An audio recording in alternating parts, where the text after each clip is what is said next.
오늘은 깨어있으라고 하는 말씀으로 여러분과 함께 은혜를 나눕니다. 따라서 합시다. 깨어있으라. 예배 시간에도 졸지 말고 깨어있어야 됩니다.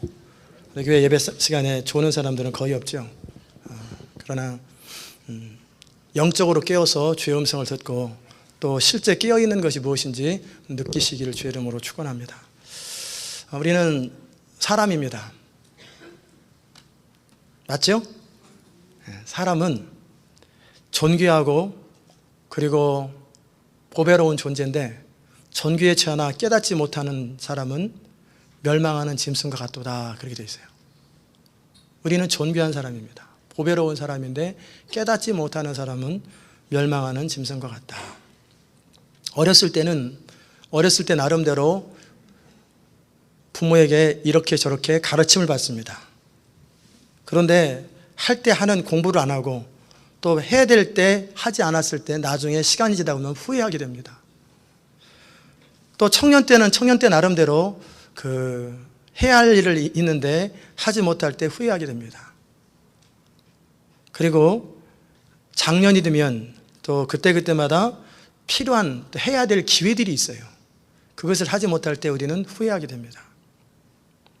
이 기회들은 계속 다가옵니다. 그러나 그 기회를 잡지 못할 때 그때 다음에 오는 기회는 지금 누리는 기회가 아니라 다음 기회들이에요. 그래서 그 기회들을 계속 잡고 가는 사람들은 더 인생이 계속 풍성해지고 계속 업그레이드가 됩니다.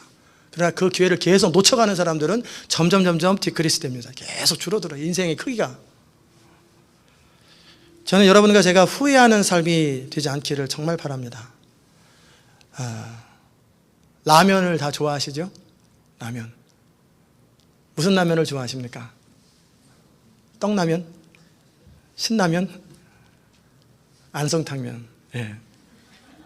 그런 라면들은 좋아해도 건강에는 좀 문제가 있지만 그래도 큰 문제가 안 되는데 이런 라면은 절대 좋아하지 마시기 바랍니다. 그때 잘했더라면, 똑바로 살았더라면, 그때 그렇게 하지 말았더라면, 이런 라면은 안 끓여 먹어도 됩니다. 그런 라면은 먹지 마시고 정말 하나님의 말씀 앞에 후회 없는 인생이 되시기 바랍니다. 그런데 우리 인생은 후회하며 살아요. 그러나 성령 안에서 깨어있는 사람들은 이제 후회하는 삶이 줄어들고 결국 후회하는 삶이 없어집니다. 이스라엘 백성들이 BC 586년에 바벨론에게 멸망을 당했습니다. 그토록 30년 동안 경고를 했습니다. 그 이전에도 경고했지만 특별히 요시야 왕이 죽고 나서 그 아들 여호아하스 살롬이라고도 하고 그 다음에 여호야긴 다음에 여호야긴입니다. 그리고 마지막 왕이었던 마따냐, 그래서 이름을 바꾸기를 시드기야. 이게 한 30년 정도 시간이 가는데 그때 그 기간이 예레미야와 많은 선지자들이 하나님께 돌이키지 아니하면 멸망을 당한다 그렇게 많이 이야기를 했습니다. 그러나 이들은 돌이키지 않았습니다. 여전히 동일하게 살았어요. 그 당시 강대국이었던 바벨론과 이집트 사이에서 저울질을 하는 거예요. 바벨론이 쳐들어올 것 같으면 이집트를 의지하고 이집트가 쳐들어올 것 같으면 바벨론을 의지하고 중간에서 하나님을 의지하기보다는 정치적인 계산으로 자신들의 문제를 해결하려고 했고 그리고 당장 문제가 안 되기 때문에 편안하다 더더욱이 거짓 선지자들, 하나님은 우리를 사랑하시고 아브라함의 후손이기 때문에 우리를 절대 멸망시킬 수가 없다, 마치 택함받은 사람은 버림받을 수 없다, 그렇게 말하는 거와 똑같아요. 아브라함의 후손이기 때문에 우리는 절대 멸망당할 수가 없다. 저 예레미야는 거짓말하는 사람이다. 그리고 예레미야를 때리고 가두고 굶기고 모욕하고 하나냐를 비롯한 거짓 선지자들이 얼마나 평안하다 별일 없을 것이다, 문제 없을 것이다, 그냥 살던 대로 살아라. 그러다 결국 멸망당했습니다. 586년에 처절하게 아버지 보는 앞에서 자식들을 다 찔러 죽이고 자식들 보는 앞에서 그 왕 같은 경우는 그냥 눈을 빼버립니다. 그리고 거의 대부분의 사람들이 과부로 바뀌었어요. 다 남자들이 다 죽였고 여자들은 다 노예로 되고 겁탈당하고 그 예루살렘 모든 성 자체가 돌 하나도 돈이 남지 않고 다 폐허돼 버렸어요. 그게 30년 동안 외쳤던 예레미야의 메시지를 거절한 대가였습니다. 여러분, 사람들은요 선지자 같은 메시지를 듣기 싫어합니다. 위로받는, 축복하는, 잘했다, 칭찬하고 그런 걸 좋아합니다. 그러나 진정한 위로가 뭔지 아세요? 진정한 소망은 그런 게 아니에요. 하나님의 말씀으로 회복되었을 때 하나님으로부터 위로하시고 하나님으로 말미암아 복을 누리고 축복을 누리는, 그게 진정한 위로고 그게 진정한 축복이에요. 거짓말로 그냥 잠시 괜찮을 거야, 별일 없을 거야, 당할 건 다 당해요. 그건 위로가 아닙니다. 속이는 거죠. 실제적인 해결책과 실제적인 문제들이 바뀌는 거예요. 그게 진정한 위로입니다. 하나님은 진정한 위로자요, 내가 너희를 향한 내 생각은 내가 하나니 재앙이 아니라 평안이다. 그러나 너희가 거절하는도다. 내가 생명과 화와 사망과 죽음을 너희 앞에 놓았노니 네가 선택하라는 거예요. 돌이키고 회개하고 말씀 앞에 돌아오면 내가 생명으로 평안으로 풍성함으로 줄 거지만 그렇지 않을 때는 멸망당할 거니까 돌이키라는 거예요. 그러나 그들은 거절했습니다. 노아 방주 시대 때도 압니다. 노아가 얼마나 많은 이야기를 했겠어요. 120년 동안 선포했습니다. 액션을 보여주면서 실제 방주를 계속 지어가면서 사람들의 경고했지만 거절했지요. 그래서 어떻게 됐습니까? 노아 시대 때는 평안하다 평안하다, 시집가고 장가고 평상시 일을 그대로 했습니다. 우리에게 무서운 게 뭔지 아세요? 평상시 일상적인 삶을 계속 살아간다는 거예요. 매주마다 말씀이 선포되고 매주마다 하나님의 음성이 선포되는데 지난주와 이번 주가 달라지는 게 없어요. 이번 주와 다음 주가 달라지는 게 없이 늘 똑같아요. 그럼 뭐래요? 그게 노아 시대 때 사람들이에요. 똑같이 살아갑니다. 그때뿐이에요. 그러자 홍수가 실지임해서 그들이 전부 다 물에 수장됐지요. 그 조상들을 떼고 우리는 휘발유로서 노아 시대 때 죽었던 사람들, 동물들을 다 떼고 우리는 가스 떼고 살아간 사람들이에요. 그게 다 그때 다 죽은 사람들이에요. 여러분은 어떻게 생각할지 모르겠습니다. 지금 마지막 때예요. 마지막 때입니다. 2000년 동안 마지막 때라는 얘기를 들었지만 실제 심각하게 받아들이는 사람 별로 많지 않아요. 그렇죠? 주님 오실 날이 언제인지 모릅니다. 그러나 무화과나무 잎사귀를 보면 여름이 오는 줄 안다고 그랬잖아요. 마찬가지로 시대의 표징들을 보면 우리는 알 수 있습니다. 주님께서 분명하게 약속하신 것이 있어요. 그것은 내가 만국의 모든 나라에 복음이 전파되면 그때가 끝이라는 거예요. 그들이 다 예수를 믿으면이 아니에요. 복음이 전달되기만 하면 그때 즉시에 끝나는 거예요. 지금 근데 복음이 어느 정도 전파되었다고 여러분은 생각하시고 얼마 정도 남았다고 생각하십니까? 복음은 아브라함 이후로 2000년 동안 이스라엘 중심으로 전해졌습니다. 2000년 동안 속도가 느리게 아브라함의 후손 계속해서 민족을 만들어가면서 예수님 오실 때까지 이스라엘 백성들에게 복음이 전달되었어요. 그리고 예수님의 부활 승천 이후로 교회가 시작되면서 이 복음은 로마 통치와 함께 유럽으로 서서히 확장됩니다. 그래서 AD 313년에 로마가 국교를 기독교로 결정하면서 로마가 통치했던 모든 영역은 기독교화돼요. 그리고 그 이후로 계속 400년까지 유럽 본토 그 지역의 사람들이 주께로 돌아옵니다. 그리고 800년까지 영국과 스칸디나비아 반도 그쪽 사람들이 주께로 돌아옵니다. 그리고 1200년까지 계속 복음이 퍼져갑니다. 1500년도가 될 때까지 그 복음은 유럽에 머물러 있었습니다. 그런데 1500년도부터 종교개혁이 일어나면서 1517년도 그때서부터 종교개혁이 시작되면서 루터를 통해서 성경이 번역됐어요. 그 전까지는 성경을 못 읽겠어요. 중세라고 하지만 복음이 전해졌다고 하지만 실제적으로 중세에는 사제들이 가르치는 대로만 들었지 스스로 성경을 볼 기회가 없었어요. 마틴 루터의 종교개혁 이후로 복음이 이제 급속도로 퍼져갑니다. 왜? 성경을 직접 성도들이 가지고 있기 때문에. 그리고 18세기와 19세기는 위대한 선교 시대라고 그러는데 전 세계 나라들의 선교사들이 파송됩니다. 그때 18세기와 19세기 이 두 해 동안에 유럽에 있는 복음이 선교사를 통해 전 세계에 막 퍼져가기 시작하는 거예요. 그리고 20세기에는 작년 우리가 살고 있던 20세기에는 이 복음이 실제 그들 민족 가운데 계속 스며드는 거예요. 전달될 뿐만 아니라 스며드는 세계가 20세기였습니다. 18세기와 19세기 1700년도 1800년도 그때 복음이 어떻게 전해졌냐면 20명이 복음을 전하면 일주일이 못 돼서 19명이 죽습니다. 그 순교를 지불하면서 피를 지불하면서 복음이 전해지니 그래서 한국에 왔을 때 알렌이나 언더우드나 이런 사람들 오자마자 막 죽잖아요. 아펜젤 이런 사람들. 그렇게 해서 복음이 계속 전달돼 가지고 이제 20세기에는 실제 본토와 사람들 속에 복음이 퍼지기 시작해요. 한국도 20세기잖아요. 100년 동안 복음이 전달됐잖아요.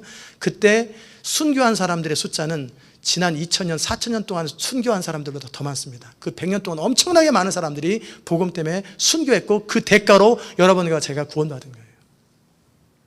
이제 21세기를 우리가 살고 있습니다. 이제 거의 다 전 세계 복음이 퍼졌어요.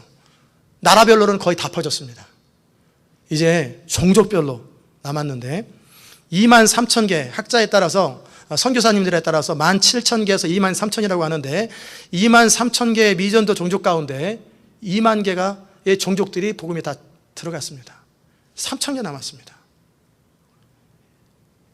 그런데 그 이전에는 2000년 동안 이스라엘, 그 다음에 그 속도하고 이제 지난 19세기, 20세기 이 속도하고는 비교할 수 없어요. 더더욱이 이제 성경들이 번역 시스템이 다 돼, 컴퓨터로 번역이 다 됩니다.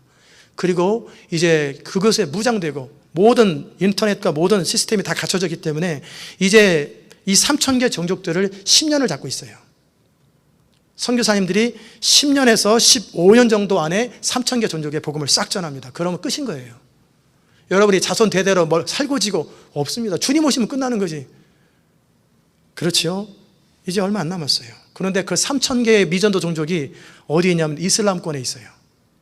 아프리카나 중국이나 인도나 중동뿐만 아니라 이슬람이 다스리고 있는 그 종족들이, 종족이라는 개념은 한국은 한민족이잖아요.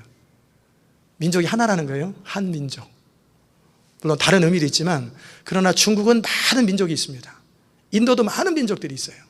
그 민족들이 거의 다 들어갔어요. 그러나 나라에는 들어갔는데 그 종족 가운데 들어가지 않은 그 범위가 이슬람권 때문에 못 들어가는 거예요. 그러기에 이제 21세기 선교는 영적 전쟁입니다. 실제 이슬람권과 복음이 막 부딪히는 시기가 21세기. 우리가 살고 있는 앞으로 10년, 15년. 그때가 가장 강력한, 역사상 가장 강력한 영적 전쟁이 시작되는 시기입니다. 여러분 10년 이내에 많은 지각 변동과 영적 변화들이 있을 거예요. 여러분이 알고 있던 대부분의 교회들이 깨어있지 않는 교회들은 다 망할 것입니다. 1000명 있는 교회가 한 달 사이에 싹 문 닫고 하나도 없는 거예요. 사람들이 없어져 버려요. 전혀 들어보지도 못했던 교회들이 막 일어날 것입니다. 몇천 명, 몇만 명 있는 교회가 싹 사라져버리고 이때는 실제 깨어서 하나님의 성령의 음성을 들을 줄 알고 정말 영적 전쟁을 하지 못하는 교회, 그저 편안하다 하는 교회들은 성도들이 다 배교해버릴 거예요. 다른 교회도 가기 때문에 그러지만 배교하는 거예요. 이제 이슬람권이 영적 전쟁을 이미 선포했습니다. 한국 땅 2020년까지 무슬림화 만들겠다고 그랬고 미국 땅 무슬림화 시키겠다라는 거예요. 이미 영국, 유럽은 거의 다 무슬림화 됐습니다. 아프리카 거의 다 무슬림화 됐어요. 지난 50년 사이에 14억으로 늘어났어요. 500만 명에서. 그리고 20년 사이에 싹 전 세계를 무슬림화 시키겠다고 선포한 거예요. 그리고 실제적으로 아프가니스탄의 사람들을 추방시켜버리고 선교사를 추방시켜 다 떠났잖아요. 그래서 1200명의 선교사가 다 떠났잖아요. 그리고 이제 선교사들을 발굴해서 그냥 죽여요. 이유도 없이 막. 이런 일이 시작되고 이제 이슬람권이 자기들 나라뿐만 아니라 이제 그 사람들은 911도 하잖아요. 목숨 거는 사람들이에요. 교리가 잘못됐기 때문에 여러분 가정에 어느 날 쳐들어올 것입니다. 여러분 주변에 이슬람을 믿는 사람들 가운데 어느 지령이 딱 떨어지면 그냥 밤에 총 들고 오는 거예요. 예수를 믿을래? 알라를 믿을래? 예수 빵! 알라 그럼 저쪽으로 와. 사원으로. 그렇게 할 때 여러분 믿음 버티겠어요? 여러분 자녀들, 여러분 보는 앞에 자녀를 빵빵 쏩니다. 그리고 교도소 들어가거나 자기도 빵 쏴줘요. 자기도 죽는 거예요. 그런 식으로 목숨 걸고 막 그냥 선교를 하고 목숨 걸고 이슬람을 할 때 무슨 대책이 있겠어요? 실제 그런 일은 이제 시작할 것입니다. 엄청난 피비린내 나는 전쟁과 영적 이런 싸움들이 있게 될 것이고 전쟁과 기근과 문명의 충돌들이 있게 될 것인데 우리는 그 시대를 살고 있어요. 마지막을 치닫고 살고 있는데 우리는 마치 대대로 잘 될 것 같잖아요. 그래서 어린애들, 조그만 애들 열심히 공부시켜가지고 나중에 대학교 하버드 보내가지고 뭐하고 그 전에 예수님 오시면 무슨 하버드가 어디 있어요? 아무 생각 없이 노아 시대처럼 시집가고 장가하고 여전히 일상적인 삶을 살아갑니다. 그러나 이제 조금만 더 지나면 앞으로 5년에서 10년 이내에 이제 그나마 전 세계에서 편안하게 신앙생활 할 수 있는 곳은 두 곳이에요. 미주, 북미 지역과 그리고 한국이에요. 문화적으로, 종교적으로, 정치적으로 그나마 편안한 곳인데 이제 그것도 끝나게 될 거예요. 우리 자녀들이 믿음 안에서 바로 세우지 않으면 그들이 지옥 가지 않는다는 보장이 없어요.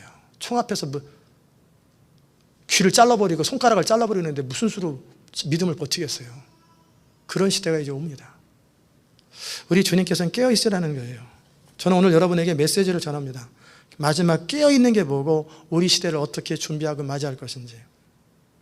첫 번째는 마지막 때의 현상들에 대해서 여러분에게 말씀드릴 것이고, 그 다음에 그 현상들을 어떻게 깨어서 맞이하고 준비할 것인지를 말씀드릴 거예요.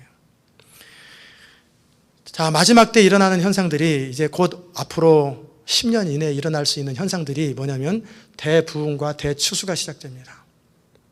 하나님께서는 이 이슬람권을 복음화시키는 데는 이건 물질 가지고 사랑 가지고 불가능합니다. 아프가니스탄에서 20년 넘게 사역했던 서기용 선교사님, 우리가 후원하는 선교사님, 추방되기 전에 저한테 했던 말이 뭐냐면 20년 동안 수고했는데 변화되지 않아요. 한 사람도 안 돌아옵니다. 그 엄청난 물질, 병원을 운영하면서 그 물질을 쏟아부었는데 변화되지 않아요. 사랑, 희생 변화되지 않습니다.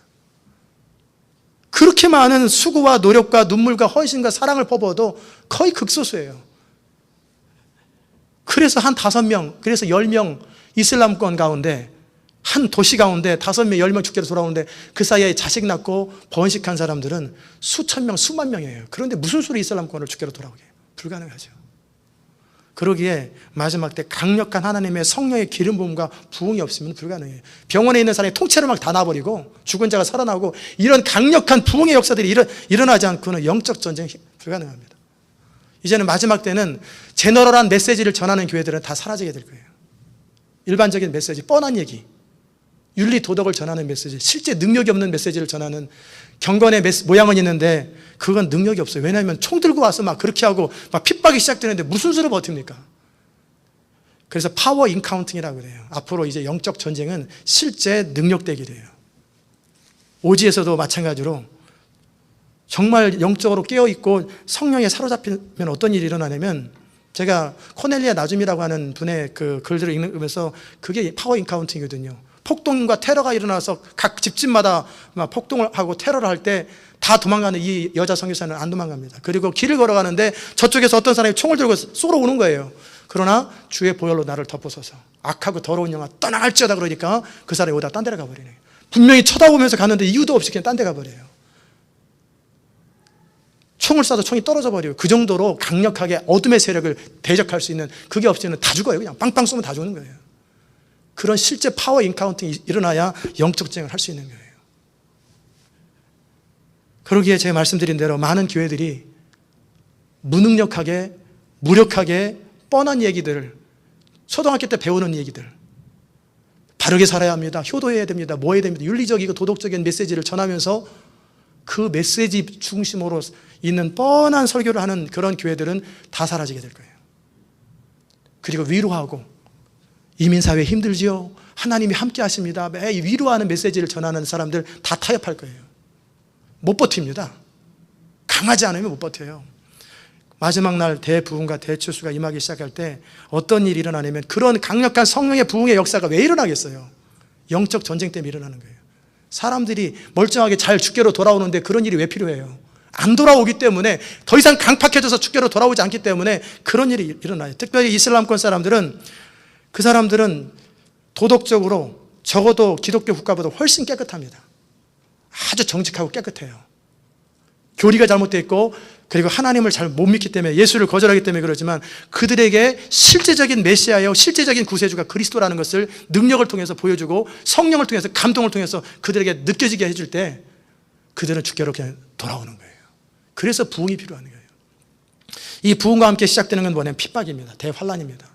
부흥만 있는 게 아니에요. 한 지역에는 엄청난 부흥이 일어남과 동시에 다른 지역은 깜깜한 영적 전쟁이 시작되면서, 이쪽 도시, 예를 들어서 아틀란타에 부흥이 임하는데 테네시나 어느 다른 곳에는 어떤 일이 일어나냐면 교회들의 사람들이 와서 오줌을 쌀 거예요, 그냥. 그리고 똥을 갖다 퍼버리고, 그래도 처음에는 잡혀 들어가는 거예요. 그러나 계속 그런 일이 일어나니까 그게 일상화돼가지고 신문거리가 안 되는 거예요. 교회가 완전히 모독돼 버리는 거예요. 하나님 앞에 깨어있지 못하는 교회들은 똥 퍼버리는 거예요, 그냥 사람들이. 그게 릭 조이너의 추수라는 책에 나오는 제 글들이에요. 하나님부터 실제 하나님 그렇게 하시겠다는 거예요. 그렇게 해서 수치를 당하게 할 것이다. 그래서 깨어있는 사람들, 바로 서 있는 사람들은 의로운, 다윗과 같은 의로운 분노가 생겨가지고 이건 아니다 해가지고 일어나, 사자 같은 사람이 일어나는 거예요. 그저 대충 믿었던 사람들은 다 타협해버리고 다 그만둬버리고 사자같이 담대하고 믿음을 지킬 사람들만 남아있는 대핍박들이 하나님이 허락하시는 거예요. 그래서 사자를 세우기 위해서 강력한 사람들을, 적당히 믿는 사람이 아니라 진짜 목숨 걸고 믿는 사람을 세우기 위해서 교회들을 그렇게 만들어요. 그리고 그 부흥이 지나간 그 지역, 애틀란타에 부흥이 지나가면 그때서부터 핍박이 시작됩니다. 사람들이 부흥 때 예수를 믿었던 사람들을 제대로 훈련시키지 않으면 다 타협해버립니다. 다 배교해버립니다. 그 다음에 세 번째로 일어나는 현상들이 뭐냐면 이스라엘의 전쟁이 시작됩니다. 누가복음 21장에 보면은 예루살렘 주변에 군대들이 에워싼다고 그랬어요. 각 나라 군대들이. 그게 21장에 나와 있는 거예요. 누가복음에. 역사적으로 70년, AD 70년 로마의 티토 장군이 한 나라 로마 사람들이 예루살렘을 패망시켰잖아요. 이 13장이라고 하는 이 마가복음 13장의 배경은 이스라엘 백성들이 성전을 짓고 있었거든요. 예루살렘 성벽과 성전을 짓고 있을 적에 아직 다 완성되지 않을 때 제자들이 물어보는 거예요. 이 성전, 이 큰 건물들이 얼마나 웅장합니까? 다 완성되지 않은 상태예요. 근데 AD 63년에 완성됐거든요. 근데 70년에 싹 문 닫아버려요. 다 돌 안에 남지 않냐고 다 폐허가 돼버렸죠. 그리고 다 잡혀간 거예요. 로마에 잡혀가지요. 그런 일과 동해, 이건 육적인 이스라엘이었잖아요. 그러나 이제 영적인 이스라엘과 함께 실제적인 중동 전쟁이 일어나게 되고, 그리고 세계적으로 정치적, 경제적으로 중요한 위치를 차지하고 있는 유태인들이 책임을 뒤집어 쓰게 될 것이고, 그리고 미국까지도 지금 미국이 이스라엘을 확실하게 돕잖아요. 왜냐하면 미국 전체의 30%를 유태인들이 잡고 있기 때문에, 경제, 정치, 법률 다 잡고 있기 때문에. 그러나 이제 뒤집어 쓰는 거예요. 그리고 나서 미국이 손을 딱 뗍니다. 그리고 유대인들의 핍박이 시작되고 유대인들이 전 세계로 도망가게 되고 피하게 되고 죽음을 피해서, 그럴 때 신실한 크리스찬들이 그들을 받아줍니다. 그리고 거기서 복음을 듣게 되고 그들이 변화되기 시작하는 거예요. 로마서에 보면 마지막 때 있을 일이 뭐냐면 유대인들이 주께로 돌아온다고 그랬어요. 유대인들이 주께로 돌아오고 이스라엘 백성들이 다시 주께로 돌아오면 그때가 끝이에요.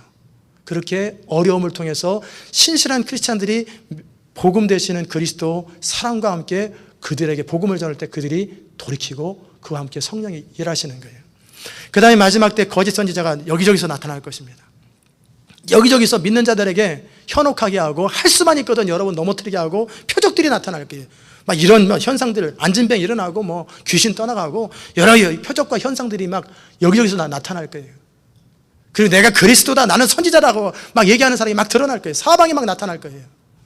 그럴 때 우리는 기적도 나타나죠, 말도 그럴듯하죠. 그러면 다 속습니다. 거짓 가르침과 능력들이 나타날 거예요. 그러기에 여러분이 순수하게 그리스도를 추구하지 아니하고 순수함을 지키지 않는 상태에서 능력과 기적과 은사를 추구하면 다 넘어질 거예요. 다 타락할 거예요. 그 다음에 성령운동과 악령운동이 같이 일어나게 될 것입니다. 강력한 성령의 기름 부으심과 임재와 함께 그와 동일한 정도로, 그보다는 좀 못하겠지만 속이는 형태로 해서 악한 영들이 계속 한 교회 안에도 같이 일어날 것이고, 또 어느 교회는 일어나고 어느 교회는 그런 일들이 현상들이 막 일어날 거예요. 속여가지고.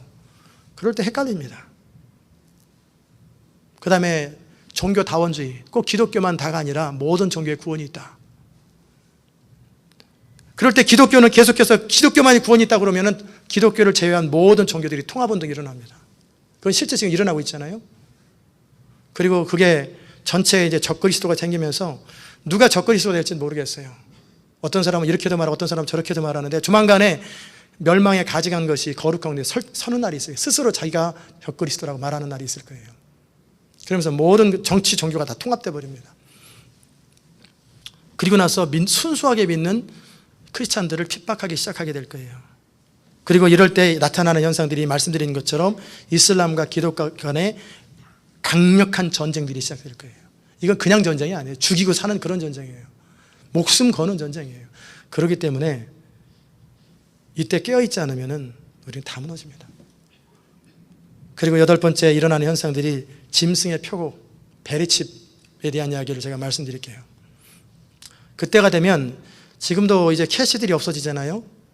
캐시들이 없어지면서 신용카드로 일반화되고 신용카드가 이제 여러 장이 있으니까 분실 우려가 있으니까 한 장으로 만듭니다. 전자카드로 만들고. 그런 다음에 이것도 분실되면 끝이잖아요. 전선이 날아가니까 이제 손에다가 칩을 박습니다. 손등에다 칩을 박으면 어떻게 되냐면 딱 대기만 하면 이렇게 손바닥 딱 대고 이렇게 하는 것처럼 대기만 하면 카드가 지출되고 모든 것이 다 해결되는 그런 시대가 와요. 그런데 손가락을 딱 잘라가면 다른 사람이 쓰면 되잖아요. 손가락 자르는 범죄들이 생기니까 팔뚝에다 하게 되고, 그러다가 팔뚝 잘라가니까 어떻게 이마에다, 이마를 자르면 죽잖아요. 그러니까 이마에다가 인을 박는 때가 계시록에 나오는 인 박는 거예요. 짐승의 표. 그리고 이게 왜 그러냐면, 이제 한아름이나 무슨 저 월마트에 쇼핑하러 갈 때 우리는 카드를 긁잖아요. 근데 그럴 필요 없어요. 카트에다 수북이 쌓아놓고 이마에 레이저, 저 라이트처럼 딱 비추는 곳에 쑥 지나가면 그 안에 카트에 뭐가 있는지 한 번에 딱 계산이 됩니다. 라이브러리 가니까 그러더라고요. 전에는 하나씩 했는데 책을 5권, 10권 쌓아놔도 한 번에 다 스캔 돼버려요. 그냥 저절로 돼요. 그러니까 통과하면 싹 되면서 이마 딱 찍으면은 누가 얼마, 어떻게 되고 은행에서 싹 빠져나갑니다. 그럼 편리하죠. 그런데 문제는 그 칩 안에 유전자 조작 메모리가 있다는 거예요. 처음에는 안 할 겁니다. 그래서 편하다는 걸 몇 년 동안 편하게 만들어 놓고, 그래서 다 빠지게 한 다음에 어느 순간 컴퓨터로 딱딱딱 하면 내비게이션을 통해서 그 사람에게 다 각자 들어갑니다. 셀폰 갖고 있으면 전 세계 어디 있는지 여러분 다 찾거든요. 동일하게 여러분 이마에 칩을 딱 받아놨기 때문에 여러분이 아닌 다른 사람에게, 그렇기 때문에 전 세계에서 딱딱하면 어디 있는지 다 알아요. 그리고 버튼 누르면 전부 다 의지가 사라져버리고 짐승처럼 되어버립니다. 얼마든지 조작할 수 있어요. 그러면 적그리스도에게 다 절을 하고 그들의 하수인이 되어버리는 거예요. 그때 이 인을 받지 아니하고 짐승의 표를 받지 않는 사람들은 경제활동을 못합니다. 직장에 다 쫓겨나고 아무것도 살 수 없습니다. 그럴 때 그래서 주님 그러는 게, 그런 일이 겨울에 나지 않도록 주의해라. 집집마다 다 수색을 하고 다니는데 이미 이제 그 사람들의 퍼센테이지가 더 많아지면 이제 강력하게 법으로 만들어가지고 밀고 나가는 거예요. 그러면 집집마다 수색해서 잡혀가면은 둘 중에 받을래 안 받을래? 안 받으면 교도소 집어넣거나 쏴버리고, 받으면 살리고. 그럴 때 도망가는 거예요. 사방으로. 그 다음에 전 세계적으로 여러 재난과 현상들이 나타납니다. 하늘이, 해가 어두워지기도 하고 달이 빛을 내지 않는 날도 있고, 별들이 하늘에서 막 떨어지기도 하고, 여러 가지 기상 변화들이 생기게 될 거예요. 이게 마지막 때 있을 일이라고 마가복음, 누가복음, 마태복음에 동일하게 비슷한 얘기들이 똑같이 있어요. 그러게 깨어 있어야 돼요. 저는 이런 징조와 현상들을 통해서 마지막이라고 생각하지 않아요. 이것은 임하는 거고, 제가 마지막이라고 느끼는 건 뭐냐면 선교 때문에 그래요. 전 세계 전략적인 선교사들이 모여가지고 회의를 할 적에, 캘리포니아의 파사데나라든지 이런 전략적인 회의를 하는 사람들은 2025년을 끝으로 보고 있습니다. 지구에. 하나님께 예언 받아서가 아니라 이제 3,000개 종족들을 구체적으로 복음을 전하는 거예요. 그래서 사람들을 동원하고 물질을 동원해서 총 전략을 다 해가지고 이 3,000개 종족에 한 10만 명에서 20만 명만 파송되면 되잖아요. 그러면 그들 가운데 복음이 전달되면 끝인 거예요. 그러기에 이 15년을 앞으로 5년간 준비하고 10년 동안을 영적 전쟁을 하면서 선교지에 파송할 거예요. 그러면 그것 때문에 저는 더더욱이 이런 현상들이 따라오겠지만, 이런 것 때문이 아니라 그런 선교가 모든 민족 가운데 복음이 퍼지는 것이 임박하기 때문에 그래요. 자, 여러분과 저는 무슨 휴가 영화 하나 본 것처럼 그런가? 그리고 또 잊어버리고 또 여전히 일상적인 삶을 살아가고, 그렇게 살아가면 어떻게 돼요? 장담 못합니다. 깨어있지 않으면 여러분이 천국 갈지 안 갈지 몰라요. 폐교하면 지옥 가는 거죠. 어떻게 해서 예수님 거절하면. 그러잖아요. 옆에다 칼을 딱 들고 와서, 잔인하지만 그냥 코를 딱 자르는 거예요. 믿을까 안 믿을까요? 귀를 딱 자르고 믿을까 믿을. 그러면은 죽지 아니면 살아야 돼. 잡히면은. 그렇게 나오는데 여러분이 진짜 그리스도와의 인격적인 친밀한 관계가 없는 상태에서 교회만 다니고 교리적으로만 알고 신학적으로만 아는 사람이 무슨 수로 그때 버틸 수 있는 능력이 있겠어요? 지금 실제 우리 삶 속에서도 그리스도를 부인하면서 적당히 안 보는 척하고 적당히 죄지면서 이렇게 사는 사람이 그렇게 협박 앞에 무슨 수로 버티겠어요? 불가능합니다. 깨어있으라는 거예요. 깨어있어라. 자, 그러면 어떻게 깨어있어야 되는가? 성령께서 무슨 말씀하시는지 들을 수 있을 만큼 깨어있어야 돼요. 이제는 이 교회에서 여러분에게 복음을 전하고 복음이 선포되는 건 그렇게 못할 수도 있습니다. 이제 더 이상 교회를 통해서 신앙의 공급을 못 받을 날이 오게 될 수도 있어요. 교회들을 다 핍박해버리고 물질러버리고, 그 다음에 하나님께서 보호하시겠지만 어느 날 갑자기 그냥 예배 드리고 있는데, 그리고 나서 집에 가는데 총으로 빵 쏴버리면 저 죽을 거 아니에요. 그렇죠? 왜? 그 사람들의 타겟은 목회자겠죠. 그것도 깨어있는 목회자부터 타겟이겠죠. 그리고 교회들을 그냥 다 폐쇄시켜버리면 여러분의 신앙을 여러분 스스로 유지할 수 있어야 돼요.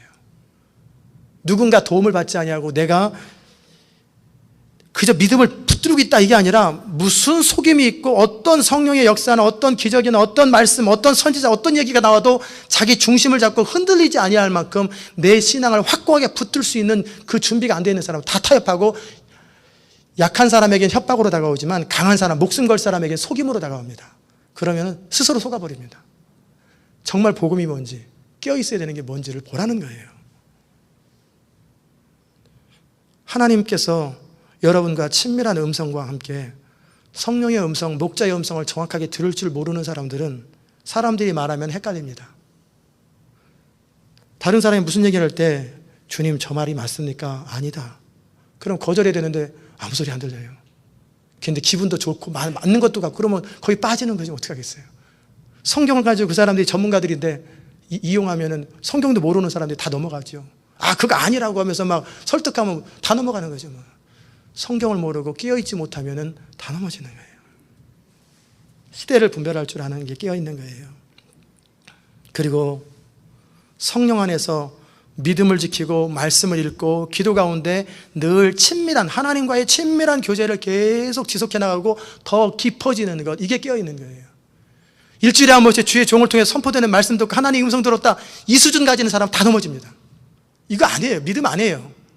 여러분이 직접 하나님을 만나고 여러분이 직접 성경 읽고 기도하는 가운데 하나님과 개인적인 교제를 해야지, 주의 종을 통해서 오늘도 주의 음성을 들었다, 제가 못 전하고 다른 사람이 못 전하면 어떻게 하겠어요? 끝이죠. 여러분의 믿음을 스스로 지킬 수 있어야 돼요.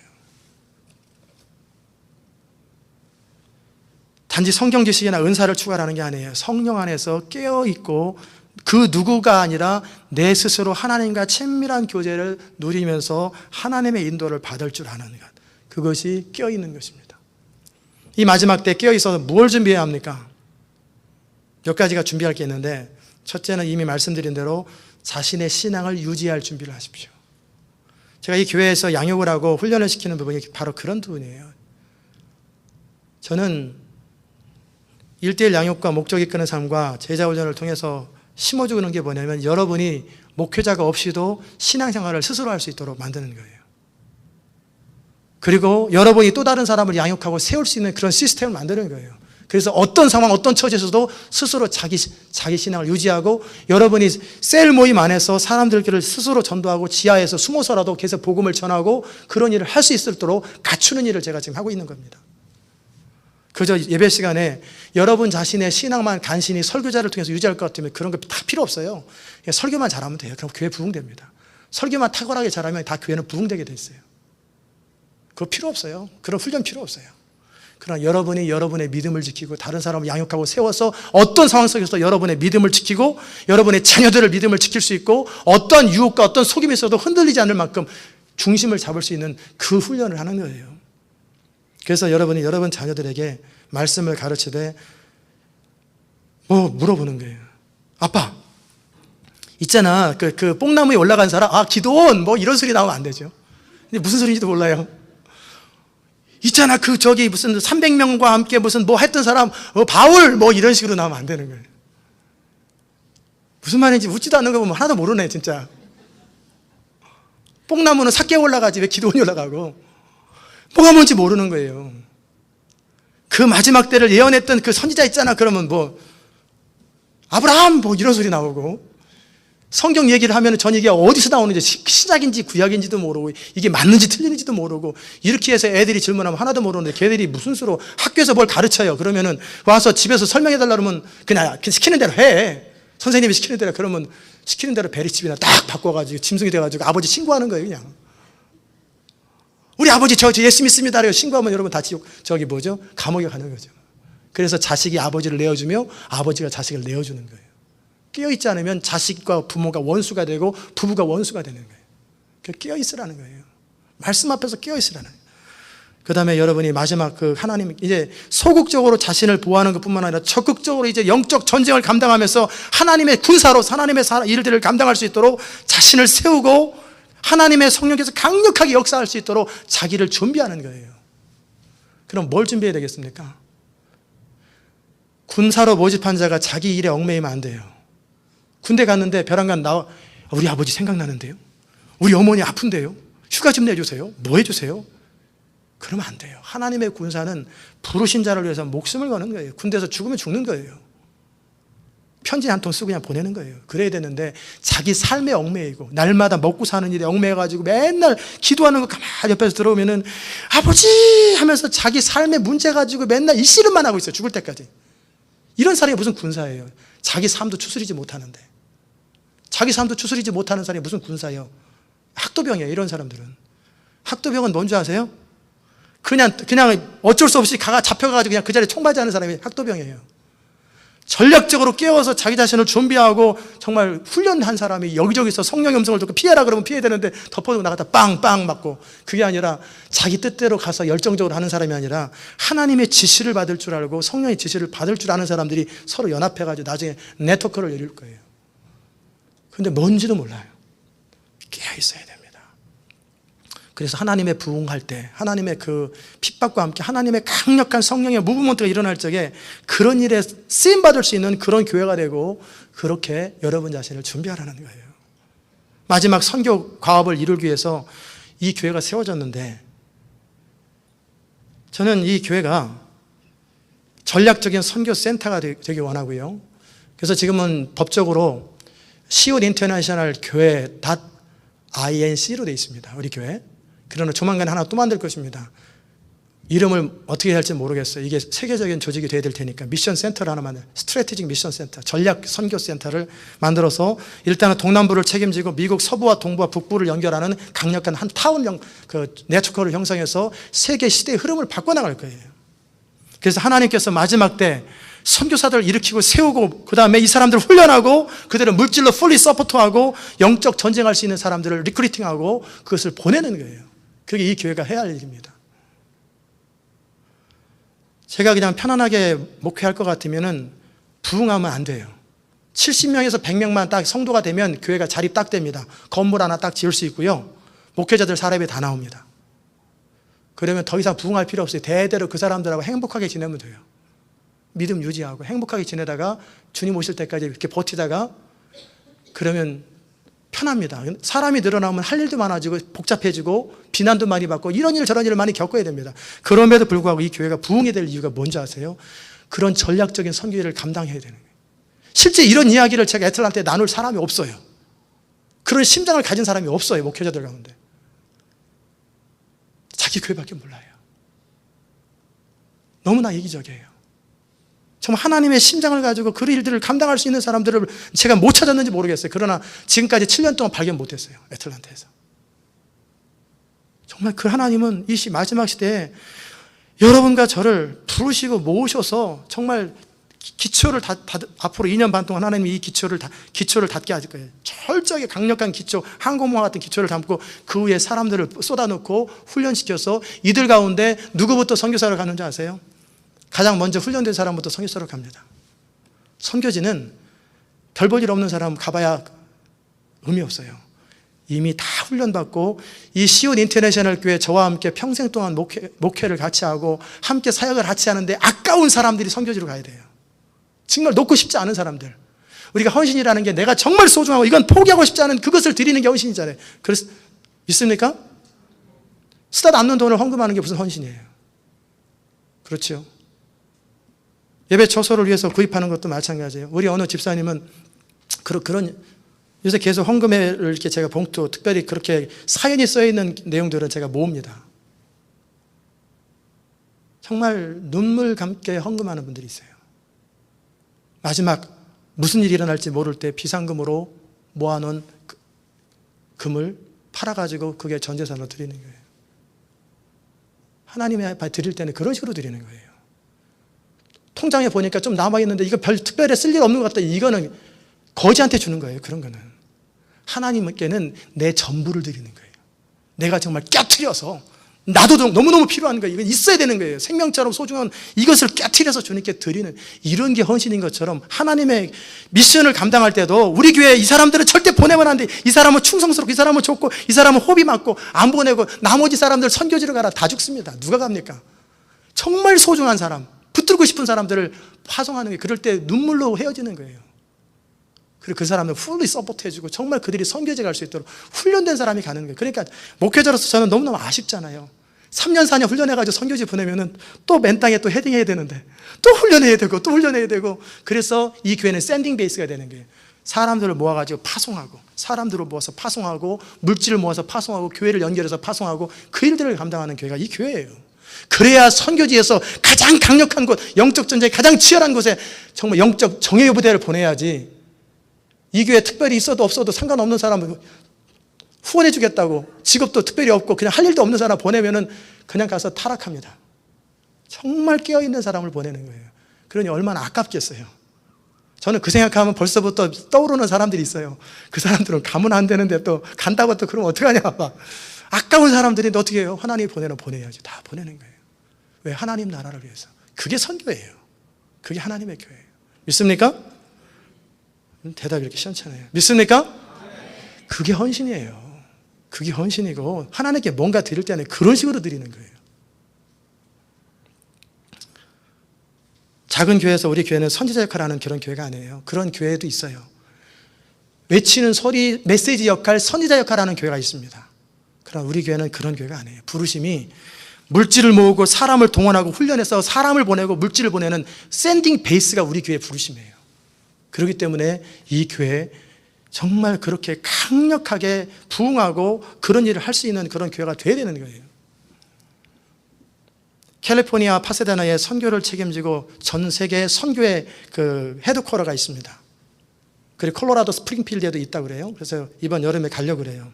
그리고 버지니아 리치몬드에 가면은 남침내 교단에서 선교를 어떻게 운영하고 훈련하는지 그 본부가 있다고 그래요. 그래서 가보려고 합니다. 우리 교회가 정말 이렇게 마지막 때 하나님의 부흥을 위해서 강력한 조직이 되어야 돼요. 강력한 조직. 그래서 셀 조직도 그저 밥 먹고 놀고 그게 아니에요. 셀 안에서 그 기도하고 말씀 읽고 훈련하고 그런 일들이 이루어지고 G12 사역이 이루어지고 서서히 변하겠지만 이제 그런 시스템이 우리가 교회 가운데 체계화되는 거예요. 그래서 미래를 준비하는 거예요. 그저 이 시대적인 상황에서 그저 이민사회의 아픔을 위로하고 그저 인생 잘 되도록 축복받고 그런 수준에서 머문다면 제가 그렇게 해서 사랑이 많아 보이는 목사, 실제 사랑이 많은 게 아니거든요. 사랑이 많아 보이는 목사처럼 하다가 여러분 다 배교하고 다 지옥 가면 그게 사랑이 많은 거예요? 멸망시키는 거지. 혼낼 때는 강하게 혼내고 격려할 때는 격려하고 세울 때는 확실하게 세워서 여러분이 진짜 쓰임받을 수 있도록 만들어주는 게 사랑이지. 그저 따뜻한 말, 부드러운 말, 신방하고 그래가지고 나중에 다 지옥 가게 만들어요. 총 앞에서 꼼짝 못하는 사람, 무력한 사람 만들어가지고 아무짝에도 쓸모없는 사람 만드는 게 무슨 사랑이에요? 그건 사랑을 가장한 냉담함입니다. 그건 아니에요. 진짜 사랑은 여러분이 자녀를 사랑할 때 그저 좋은 말만 합니까? 강하게 훈련시켜서 이 아이가 세상에서 성공하고 세상에서 능력 있게 쓰임받을 수 있도록 그 어렸을 때부터 훈련시키는 거 아니에요. 강한 아이로 키우는 거. 그게 진짜 부모예요. 하나님께서 이 마지막 때 성령 안에서 그저 예배하고 기쁘고 즐거운 일만 있는 게 아니에요. 거대한 영적 전쟁과 변화들이 생길 때 이 때를 보고 자신을 준비하지 않으면 우리는 속수무책으로 무너져 버립니다. 바로 서야 돼요. 아멘. 개인적으로 성경만 읽으세요. 말씀 묵상하고 기도하고 성령의 인도를 받는 법을 훈련하세요. 그게 절대적입니다. 그리고 자신만이 아니라 하나님의 사람을 일으키는 법을 어떻게 사람을 이끌고 세우는지 그걸 훈련시키세요. 자신을 통해서 사람들이 세워지는 것을 훈련하세요. 나중에는 목회자의 도움을 받을 수 없을 때가 올지 몰라요. 그리고 자신의 은사와 부르심을 발견하고 그리고 하나님께서 나를 부르신 그 부르심대로 자기를 계속 갖추는 거예요. 그리고 마음의 눈을 밝혀달라고 내 부르심이 뭔지 알게 해달라고 기도하고 내게 주어진 기업과 믿는 자의 권세가 뭔지를 알게 해달라고 기도해서 여러분 자신만이 할 수 있는 일들을 준비하세요. 자신만이 할 수 있는 일을. 아무리 사단이 강력하게 역사하더라도 우리가 깨어있고 거점을 정확하게 잡고 있으면 안 넘어집니다. 씨름을 하더라도 정말 중요한 건 힘이 아니라 정확하게 위치에 다리를 딱딱 집어주는 거래요. 그래서 안 넘어지도록 넘어질 만한 자리에 다리를 딱 짚고 있으면 탁 넘어지는데 안 넘어질 만한 자리에 다리를 딱딱 짚으면 안 넘어지는 거예요. 웬만해서는. 아예 약해가지고 번쩍 들어서 한 손으로 던져버리면 몰라도 웬만큼에서는 그러기에 우리가 믿는 자로서 우리 위치를 정확하게 알고 권세를 알고 흔들림 없이 모든 부분에 갖춰져야 됩니다. 마귀로 틈타지 않도록. 제가 이렇게 선지자적인 말씀을 전하는 건 쉽게 넘기지 마세요. 제가 이렇게 종말에 대한 이야기를 잘 안 하잖아요. 저는 현실주의자거든요. 현실주의자는 실제 실용적이고 현실적이지 않은 것들은 별로 관심이 없는데, 그러나 이 영적인 현실이 현실이기 때문에 제가 말씀을 전하는 거예요. 하나님의 사람으로 자신을 준비하고 깨어 있어야 하고, 이렇게 하나님은 자신을 준비한 사람들만을 사용하십니다. 이 교회는 시대적 부흥의 통로로 쓰임받기 위하여 세워진 것입니다. 어느 순간에 강력한 성령의 역사하심과 기름 부음이 쏟아질 거예요. 그와 동시에 핍박과 환난들이 곳곳에 있을 거예요. 그때 자신을 지켜야 됩니다. 우리 본향은 이 땅이 아니에요. 우리는 천국이 우리의 본향이고 영원하신 하나님과 영원히 왕노릇하는 것. 그것을 위해서 수없이 많은 순교자의 피가 있었던 것처럼 우리는 그리스도를 위해서 이미 목숨을 버린 사람이어야 돼요. 그게 그런 사람들만이 천국 가는 거예요. 하나님의 축복받아가지고 누이 좋고 매부 좋고 이런 사람 천국 못 갑니다. 네가 나를 부인하면 나도 너를 부인할 것이요 네가 나를 인정하면 나도 인정하리라. 내 입으로 내 마음으로 그리스도를 믿고 그리스도를 인정하는 거예요. 그러면 결국은 목숨 걸어야 돼요. 나를 위해서 생명을 잃는 자는 살 것이요 나를 위해서 생명을 잃지 않는 자는 빼앗기리라. 믿는 게 그런 겁니다. 우리 주님이 이제 영광스럽게 마지막에 오실 때는 구름 타고 오십니다. 천사장의 나팔 소리가 쫙 일어나면서 이제 끝날 때 세상이 끝나는 거예요. 잠자는 자들이 먼저 쫙 무덤에서 일어나고 먼저 믿었던 자들이 일어납니다. 그때 딱 보니까 부인이 없어요. 애도 없어요. 근데 나만 남아있어요. 이게 뭐냐? 그래서 다른 집 보니까 똑같아. 그래서 남은 사람들끼리 보니까 평상시 때 적당히 놀았던 사람들이 골라서 남아있어요. 근데 가끔씩 교회를 열심히 하는데 남아있는 사람도 있어요. 하나님과 개인적인 관계가 없는 사람들. 그래가지고 환난이 시작되는 거죠. 어떻게 하겠어요? 그래도 천국 가려면 남아있다 할지라도 믿음을 지켜서 순교하면 됩니다. 근데 순교할 믿음이 있어야지. 정말 마지막 때예요. 우리 주님 천국에서 내려오실 때 천사장의 나팔 소리가 빰빠밤 날 때 모두 들림받아야 돼요. 정말 그렇게 믿음으로 자기를 준비해야 돼요. 이제 얼마 안 남았습니다. 다시 말씀드리지만 얼마 안 남았어요. 우리 시대입니다. 저는 점쟁이도 아니고 하나님이 저한테 날짜를 말씀하신 적 없어요. 그러나 선교가 지금 돌아가는 세계 시대 흐름을 보니까 임박한 거예요. 거의 끝났어요. 이때 자다가도 깰 때입니다. 어느 누구도 소외되는 사람이 없이 하나님의 가족으로 정말 부르심을 받을 수 있기를 주의 이름으로 축원합니다. 기도하십시다. 하나님 아버지 감사합니다. 우리가 하나님의 사람으로 이 땅을 살아가면서 날마다 여전히 뭘 먹을까, 뭘 입을까, 뭘 마실까 하고 살아간다면 여전히 내 삶의 문제를 해결하지 못해서 이것 때문에 날마다 헷갈리고 맨날 이것 때문에 시험 들고 이것 때문에 상처받고 이것 때문에 맨날 마음이 상한다면 어떻게 하나님의 일을 하겠습니까? 이 시대는 점점 급해져 가는데 깨어 있어야 되는데 내 믿음뿐만 아니라 다른 사람을 세우고 일으키고 살리고 그 사람들을 그리스도의 강한 군사로 훈련시킬 수 있는 모든 부분들의 준비가 우리 자신에 갖춰져야 되는데 하나님 이 시대를 볼 수 있는 눈을 허락해 주옵소서. 마지막 때 우리 주님 다시 오실 때 이제 곧 주님 다시 오실 때 여기에 놓쳐지는 자가 없도록 다 주님 앞에 영광스럽게 설 수 있도록 은혜 베풀어 주시옵소서. 감사드리며 예수님의 이름으로 기도드리옵나이다. 아멘. 다 자리 일어나셔서 168장 함께 찬송합시다.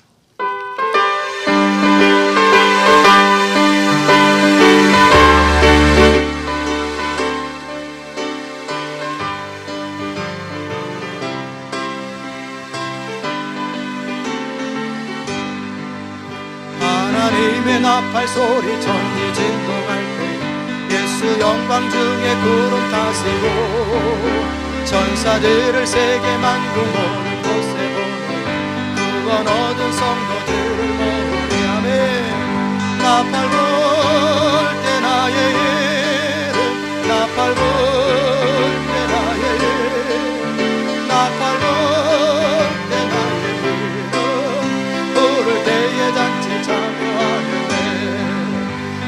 속에 잠자던 자 그때 다시 일어 영화로운 부활 승리 얻으리.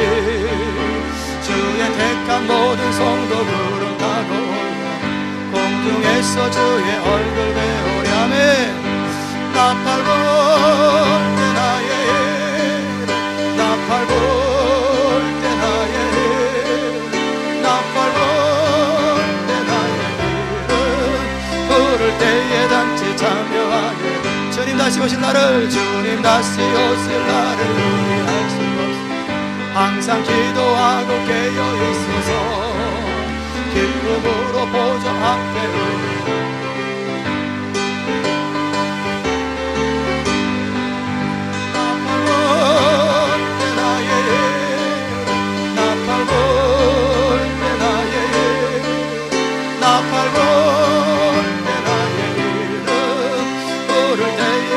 주님 다시 오실 날을 우리 알 수 없으니 주님 다시 오실 날을 우리 알 수 없으니 항상 기도하고 깨어 있어서 기쁨으로 보좌 앞에 우리 나가서 그때까지 참고 기다리겠네. 아멘. 나팔 불 때 나의 나팔 불 때 나의 나팔 불 때 나의 부를 때에 잔치 참여하겠네. 아멘. 이 시간 우리 한번 기도하십시다. 이제 우리 주님 오실 날이, 선교사님들은 2025년이 주님 오신다고 날짜를 정할 수는 없지만 그 이전에 전 세계 복음이 전달되게 하기 위해서 모든 것을 다 지금 준비하고 있습니다. 어느 족속인지 다 알고 있어요. 그리고 언어를 다 분석하고 성경을 만들고 있고 다 모든 걸 준비합니다. 그리고 그 사람들은 2025년, 2020년을 오늘 내일 일어날 일처럼 너무나 당연하게 여기고 있어요. 이제 주님 오실 날이 얼마 남았습니다. 그때 우리가 노아 시대 때처럼 시집가고 장가가고 일상적인 삶에 빠져가지고 이 말씀 듣고 이번 주 살아가는데도 지난주와 똑같이 살아가면 우리는 그때 무익하게 됩니다. 정말 깨어있는 사람, 정말 깨어서 성령의 음성을 들을 줄 알아야 돼요. 정말 깨어서 하나님의 부르심대로 우리 자신을 세울 줄 알아야 돼요. 오늘 들은 말씀을 생각하면서, 오늘 이 부분을 생각하면서 우리가 함께 통성으로 깨어있는 것을 위해서 우리가 한번 기도하십시다. 은혜로우신 아버지 하나님, 참으로 감사합니다. 우리를 사랑하셔서 감사합니다. 오늘 이 아침에 우리에게 주의 음성을 들려주시니 감사합니다. 마지막 때를 향하신 주의 음성을 들려주시니 감사합니다. 살아계신 하나님, 우리의 마음이, 우리의 생각이 주님께 드려지되 전심으로 주님께 드려질 수 있도록 주여 도와주시옵소서. 아버지 하나님, 이 시대가 정말 마지막으로 지나고 있습니다. 정말 이제 얼마 안 있으면 정말 주님이 다시 오실 그때에, 정말 강력한 하나님의 성령의 역사와 함께 핍박들이 시작될 그때에 우리 믿음을 지킬 수 있을 뿐만 아니라 또 적극적으로 한 걸음 더 나가서 이 마지막 때 쓰임받고 정말 영적 전쟁하는 사람으로, 강력하게 쓰임받는 미셔너리로 하나님의 꿈을 이룰 수 있는 사람 우리 자신이 준비되기를 원합니다. 성령님, 우리를 다스리시옵소서. 이제 우리의 삶에서, 우리의 무력함에서 벗어나게 하소서. 날마다 시험 들고 상처받고 이리저리 치우치는 것에서 넘어지는 것에서 벗어나게 하시고 이제 강하고 담대하여서 주님을 바라보며 하나님께서 우리를 통해서 미션을 부탁하기에 부족함이 없는 그런 사람으로, 갖춰진 사람으로 우리 자신이 준비되게 하옵소서. 우리의 신앙을 유지할 뿐만 아니라 또 다른 사람을 세우고 일으키고 정말 그렇게 하나님 나라 위해서 한 마음이 되어서 한 꿈을 이루고 한 비전을 이룰 수 있는 아름다운 공동체가 되기 원하오니 성령님 인도하시고 다스리시고 주장하시고 축복하여 주시옵소서. 우리가 전심으로 주님 앞에 서기 원합니다. 주님, 우리를 통해 일하시고 우리를 통해서 주님의 나라를 세워주시옵소서. 이들 가운데 어느 누구도 정말 멸망당하고 지옥에 가는 사람 없게 하시고, 또한 이 우리 가운데 마지막 때 그저 바라보는 자가 아니라 모두 다 쓰임받는 사람들이 다 되어줄 수 있도록 주님 은혜 베풀어 주시옵소서. 우리의 부르심의 소망이 뭔지 정확하게 아시고 성령 안에서 깨어있는 자들 될 수 있도록 은혜 베풀어 주시옵소서. 감사드리며 예수 그리스도의 귀하신 이름으로 기도드리옵나이다. 아멘.